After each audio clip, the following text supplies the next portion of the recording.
ఒక చిన్న విషయం మీరు ఒకసారి చూస్తే అందరూ మాట్లాడుతున్నారు.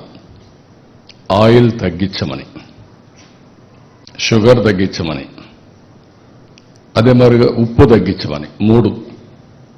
ఈ మూడు తగ్గిస్తే చాలా వరకు మనకు ఏదైతే ఆరోగ్యం చాలా వరకు ఇంప్రూవ్ అయ్యే పరిస్థితి వస్తుంది.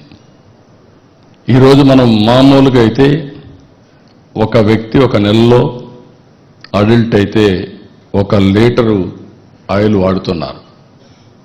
ఆప్టిమం 700 మిల్లీమీటర్లు ఎంఎల్ వాడితే సరిపోతుంది. షుగర్ అయితే 500 గ్రాములు వాడుతున్నారు. 300 గ్రాముల వాడితే సరిపోతుంది. సాల్ట్ అయితే ఏదంటే తినకుండా అయోడైజ్డ్ సాల్ట్ 200 గ్రాములు 250 వాడుతున్నారు. 150 వాడితే సరిపోతుంది. ఈ 3 చేసి మీరు చూడండి. మీ ఆరోగ్యం ఇంప్రూవ్ కాకపోతే నన్ను అడగమని మరొక్కసారి మీ అందరినీ కోరుతున్నా. ఇవి చిన్న చిన్న చిట్కాలే కానీ చాలా వరకు ఇవన్నీ కూడా పనిచేస్తాయి. ఈరోజు రేపు ఎల్లుండి మీరు చూసినప్పుడు gynaecology, ENT, dermatology, psychiatry, dental surgeon, paediatric, all doctors అందరూ వస్తున్నారు. వీళ్ళందరూ వచ్చి మీ సేవలన్నీ కూడా మిమ్మల్ని టెస్ట్ చేసిన తర్వాత కాంప్రహెన్సివ్ డేటాబేస్ కూడా తయారు చేస్తున్నాం. ఆ డేటాబేస్ ప్రకారం ముందుకు పోతారు. ఈరోజు గవర్నమెంట్ ఆఫ్ ఇండియా పెద్ద ఎత్తున డబ్బులు ఖర్చు పెడుతున్నారు. అదే మరి రాష్ట్ర ప్రభుత్వం కూడా పెద్ద ఎత్తున ఈరోజు మనం డబ్బులు ఖర్చు పెడుతున్నాం. దగ్గర మీరు చూస్తే 20,000 కోట్ల రూపాయలు హెల్త్ బడ్జెట్లో మనం ఖర్చు పెడుతున్నాం. ఇంకొక పక్కన నిన్ననే ఒక నిర్ణయం తీసుకున్నాం. యూనివర్సల్ హెల్త్ ఇన్సూరెన్స్ స్కీమ్ తీసుకొచ్చాం.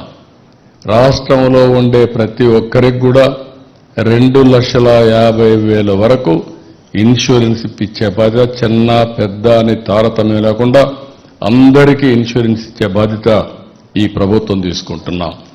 పేదవాళ్ళందరికీ ఎన్టీఆర్ వైద్య సేవ కింద 25 లక్షల వరకు ఆర్థిక సహాయం చేసే కార్యక్రమానికి కూడా శ్రీకారం చుట్టాం.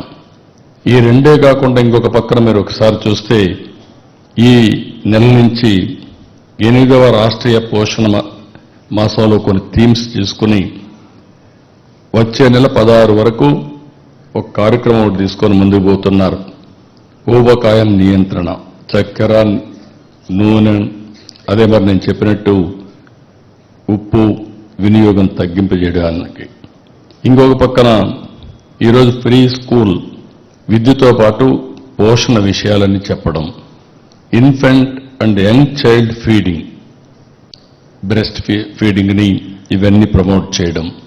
ఇంతవరకు అంగన్వాడీకి ఆడబిడ్డలే పోయేవాళ్ళు, తల్లులే పోయేవాళ్ళు.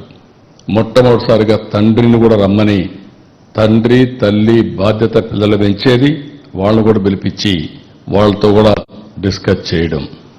అదే మరి కన్వర్జెన్స్ అండ్ డిజిటలైజేషన్. ఎక్కడికక్కడ మనం ఈరోజు ఒక వినూత్నమైన కార్యక్రమానికి రాబోయే రోజుల్లో శ్రీకారం